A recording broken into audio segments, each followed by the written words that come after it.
Right now, you owe money to a version of yourself that doesn't exist yet. Your future self will pay your rent, your phone bill, your student loan, and you sign them up for it without asking. The English word mortgage literally means death pledge, a promise so long only dying gets you out of it. Here's the strange part. For most of human history, that opening sentence would have been gibberish, because for most of human history, the future wasn't a place. You couldn't own a piece of it, sell it, or borrow against it. Then somebody invented a way to write tomorrow down, and the world has never stopped paying for it. This is the story of the two greatest inventions in human history, the future and debt, and why they turned out to be the same thing. Picture time the way your ancestors did. The sun comes up, seasons turn, winter comes back exactly like last winter. Time isn't a road stretching ahead, it's a wheel going around. Nothing about next year can be different from this year, so nobody plans for it, nobody worries about it, and absolutely nobody owns it. What are your plans for the future? The what? You know, tomorrow, next year, 10 years from now. 10 years from now is just now again. Think about what that means. No retirement, no savings, no 5-year plan, no deadline. Not because these people were primitive, their brains were identical to yours, but because the mental furniture didn't exist yet. An animal can't be in debt. A wolf can't owe another wolf 3 favors, payable next spring. Debt requires a creature that can say later and mean something by it. And for tens of thousands of years, the human later was extremely short range. Tonight, maybe the next full moon. That was the horizon. Then, somewhere in the Ice Age, somebody picked up a bone and started carving notches into it. 1 notch per moon. Archaeologists have found these bones in France, in Africa, some of them 30,000 years old. And the leading theory is that they're calendars. Tally sticks for the sky, which means the first thing a human being ever wrote down wasn't a word.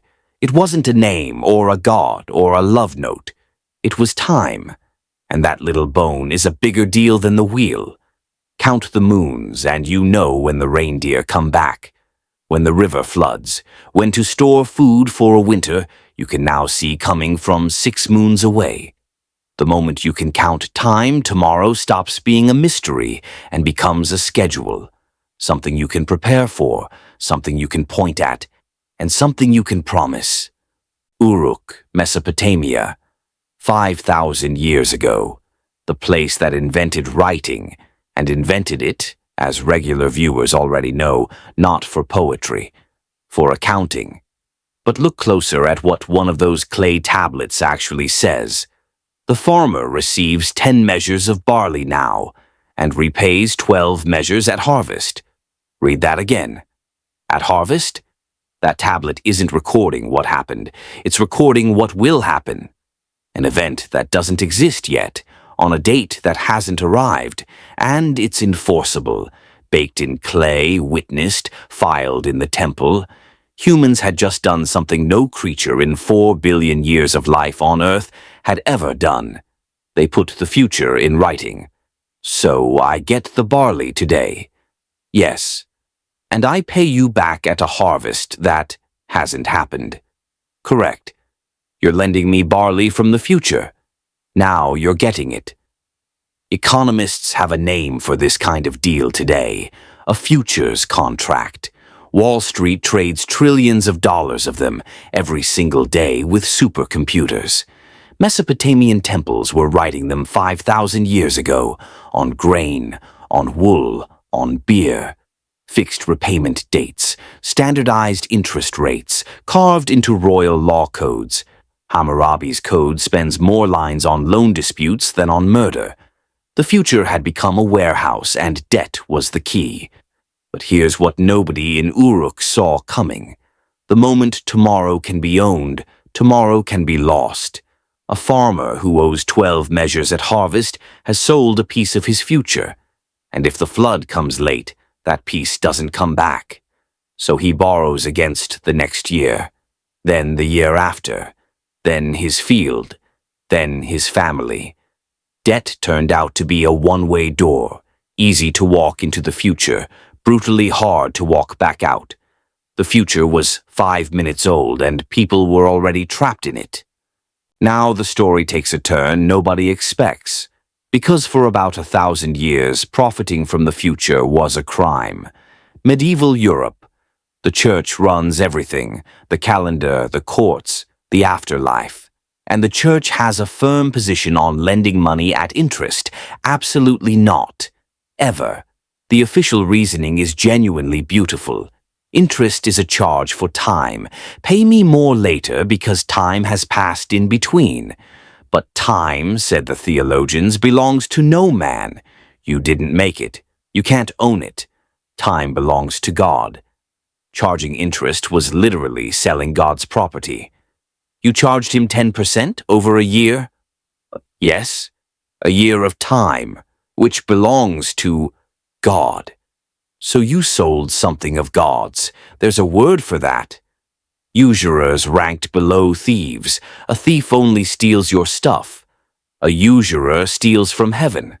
Dante put the moneylenders in the 7th circle of hell, deeper than murderers, sitting in burning sand with money bags around their necks.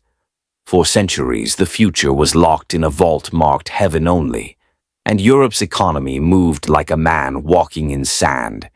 But promises about tomorrow are like water. Block them, and they route around. Merchants invented workarounds so elegant, the loans stopped looking like loans. Interest smuggled inside exchange rates. Late fees, agreed in advance with a wink, on a loan everyone intended to be late. The ledgers never closed, they just went quiet. And meanwhile, up in the church towers, of all places, a new machine was ticking. The mechanical clock, built by monks to ring the hours of prayer. Time, God's own property, was suddenly hanging over every town square in Europe, chopped into equal, countable, billable pieces. And once you can bill by the hour, the theological argument is over.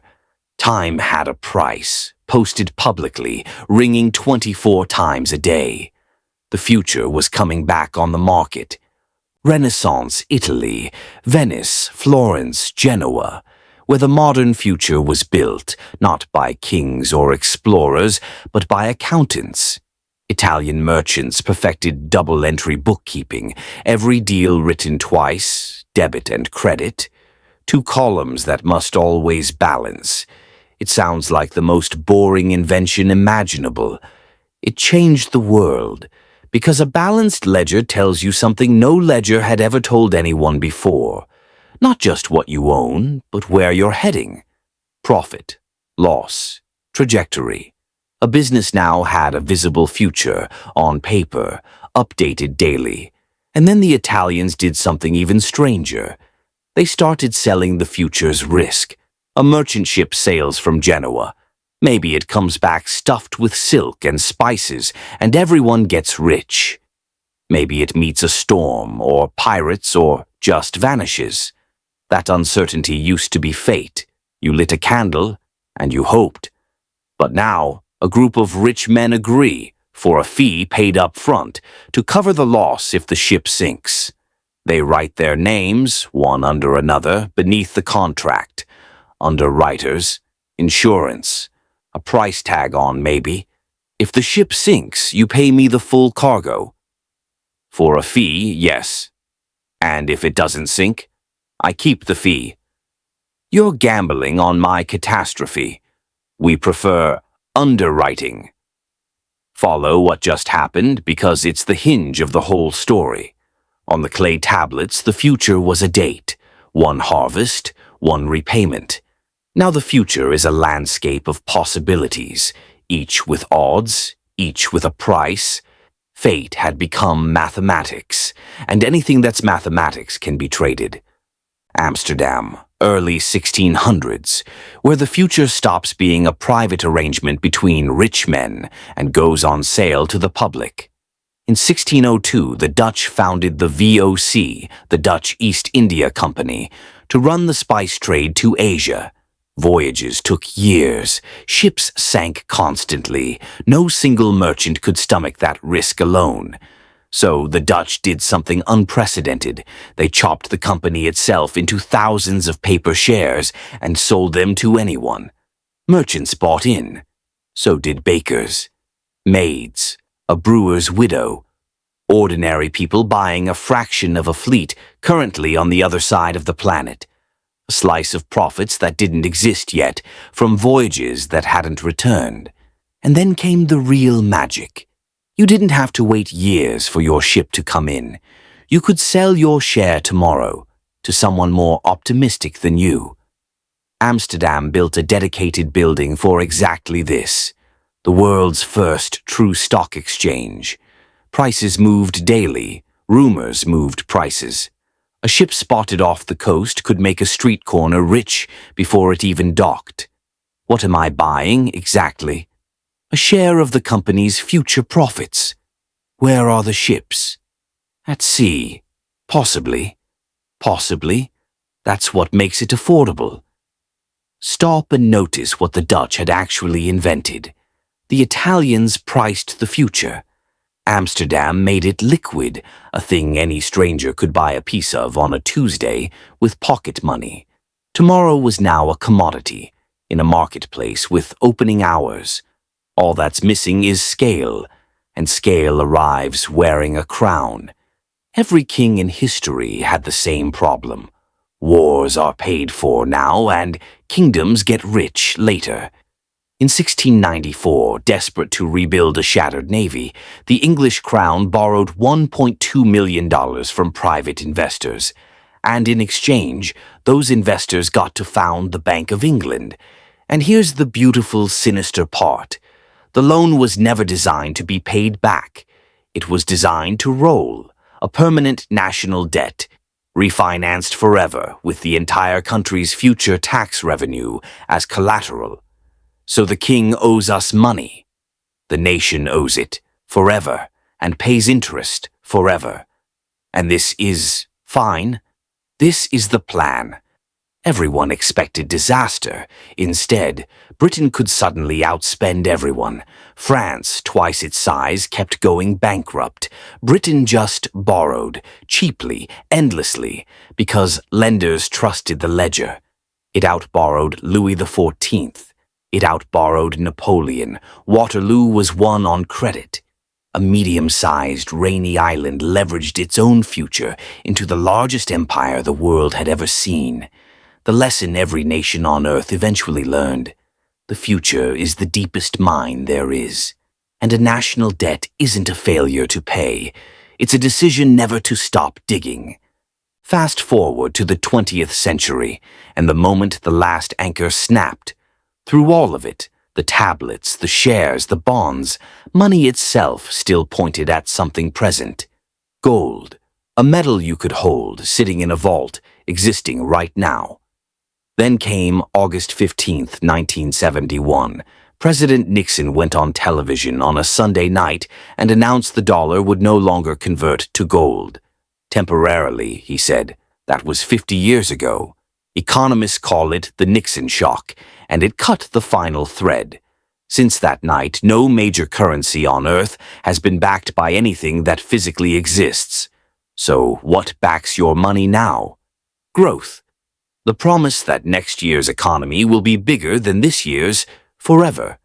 Before 1971, money was anchored to the present. After 1971, money became a bet on the future. All of it, all at once. We didn't just borrow against the future anymore. We turned the future into the printing press. Now count how much of your life is made of written down tomorrow. Your mortgage, 30 years of your labor, sold in advance. The death pledge, alive and well. Your student loan, borrowed against a career that didn't exist yet, signed by a teenager. Your credit score, a number strangers use to read your future the way temple priests read clay. Add it all up, and humanity collectively owes far more money than actually exists on the planet, which sounds like a scandal until you see what it means. Money can be counted now. Debt is a claim on later. Of course, there's more future than present. There always will be. Congratulations on the house. Thanks, I own it. You own it. I own the debt. The bank owns the house. My future owns the problem. And the wheel that ancient people saw, time going around, nothing ever new, has been replaced completely. We live on the arrow now. Forward, always forward, faster every year, because forward is where the money we already spent is supposed to come from. The future has to be bigger than the present, because we've already spent it. So, which came first, the future or debt? Neither. They're the same invention, seen from two sides.